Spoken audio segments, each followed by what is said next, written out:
আজ মে দিবস, সেই উপলক্ষে গড়িয়াহাট ট্রাম ডিপোতে ট্রাম ইউজার্স অ্যাসোসিয়েশনের উদ্যোগে এক বিশেষ অনুষ্ঠানের আয়োজন করা হয়।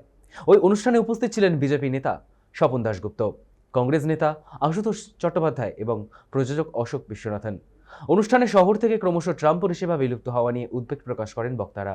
ট্রাম শুধু একটি পরিবহন ব্যবস্থা নয়, কলকাতার ঐতিহ্য এবং সংস্কৃতির গুরুত্বপূর্ণ অংশ। কিন্তু পরিষেবা কমে যাওয়ায় এই ঐতিহ্য হারানোর আশঙ্কা তৈরি হয়েছে। তবে কেন্দ্র এবং রাজ্য সরকার যৌথ উদ্যোগে নিলে ট্রামকে আধুনিকীকরণের করে ফের শহরের রাস্তায় সক্রিয় করা সম্ভব হবে বলেই মত একাংশের। শহরের ঐতিহ্য রক্ষায় ট্রাম পরিষেবা টিকিয়ে রাখা নিয়ে আবারও নতুন আশা।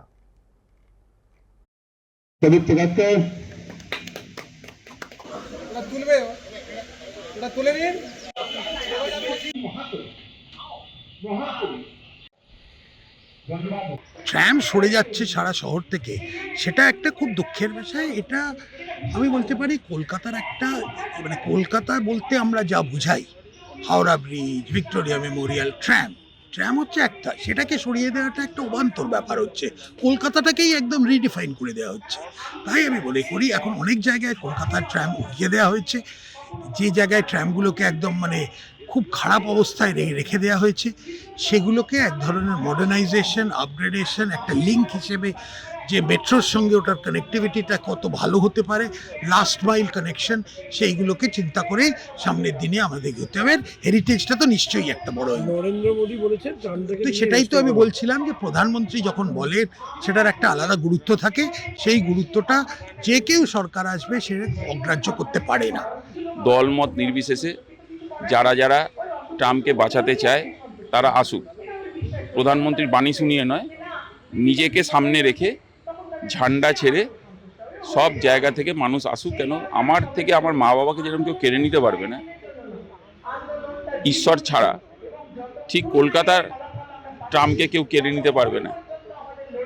আর আমরা মনে করি কলকাতার ট্রামটা হেরিটেজ শুধু নয়, তো এনভায়রনমেন্ট ফ্রেন্ডলি। কেন তাকে স্ট্রেস দেওয়া হচ্ছে না?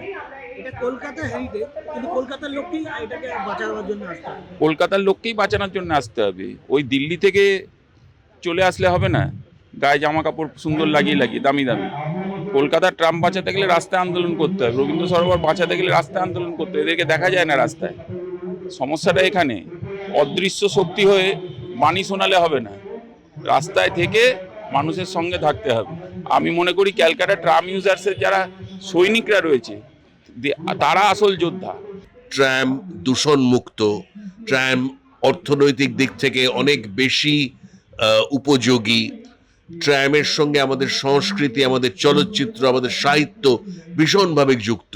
সত্যজিৎ রায়ের মহানগর বলুন, মৃণাল সেনের ইন্টারভিউ বলুন, আমি আমার নিজস্ব ছবি স্বপ্নের সন্ধানে একটা পুরো দৃশ্য করেছিলাম ট্রামের মধ্যে, এবং আমি একটা ধারাবাহিক করেছিলাম থিয়েটার থ্রু দি এজেস বলে, সেখানেও ট্রামের মধ্যে দৃশ্যায়িত করেছিলাম অনেক দৃশ্য। তো এই ট্রামকে তুলে দেওয়া চলবে না এবং তার জন্য আন্দোলন করতে হবে। আজকে আমরা যে মিলিত হয়েছি মে দিবসে, সেটা একটা প্রথম পদক্ষেপ বলে আমি মনে করছি।